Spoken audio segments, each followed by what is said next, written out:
Hi everyone.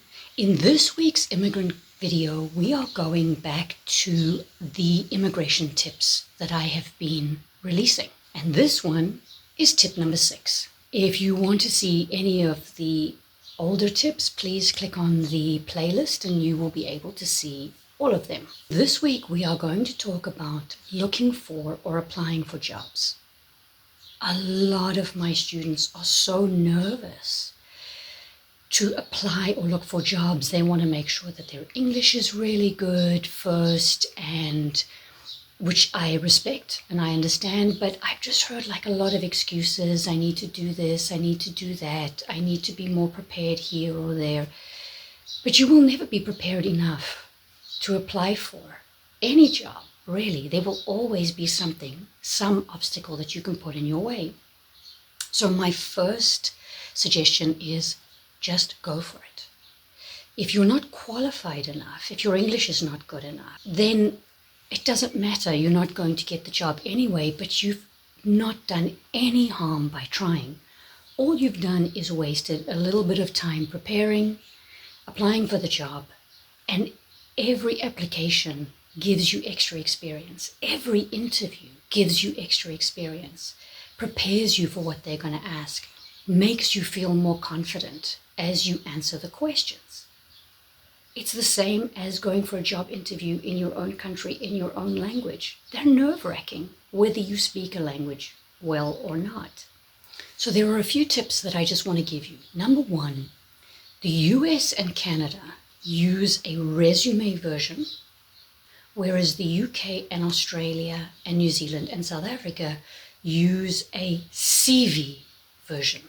So a resume and a CV, or curriculum vitae, are slightly different.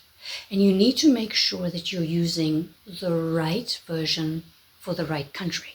A CV is a more detailed, longer document, and it provides a comprehensive view or overview of your work history. Whereas a resume is smaller, it's more concise. It's a maximum of 2 pages, and it's summarizing your experience and qualifications for a specific job. Different countries require different formats in those 2 documents. So for example, when I applied for jobs in the US, I was told to make it only black and white. However, when I applied in Canada, I was told to put a bit of color into it. The layout might be different as well. Some countries or industries prefer more white space. Some don't want any white space at all. And an engineering CV or resume may have a different layout to a medical or a marketing CV or resume. It's a good idea to research what type of layout you need for what industry in what country. And then, of course, you need to create a cover letter, a well-written cover letter that includes a lot of information or more information in detail that you weren't able to stipulate in your resume or CV. Whatever you do, do it, try. There is a main job searching website in most countries. Indeed, Monster, Seek. You just look and see which website is the most popular in which countries. Upload your profile, and every time you need to apply for a job, there's not a lot of changing that you need to do. So it's worth it. Also, if you are 30 or under, it used to be 25, now it's 30, you can look for a working holiday visa or a youth visa. It's usually valid for 1 year, it's an open work visa, and it helps you to get experience in those countries and make contacts, which is excellent.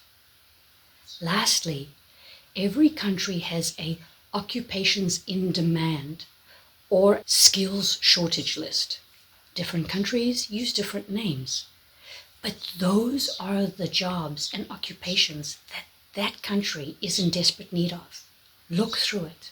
If you're able to do any of those jobs, that's what you should apply for. That will help you get in or get a job offer quicker because they need those people. I hope this has helped. I hope it's given you a bit of motivation and confidence to try. And good luck. See you next week.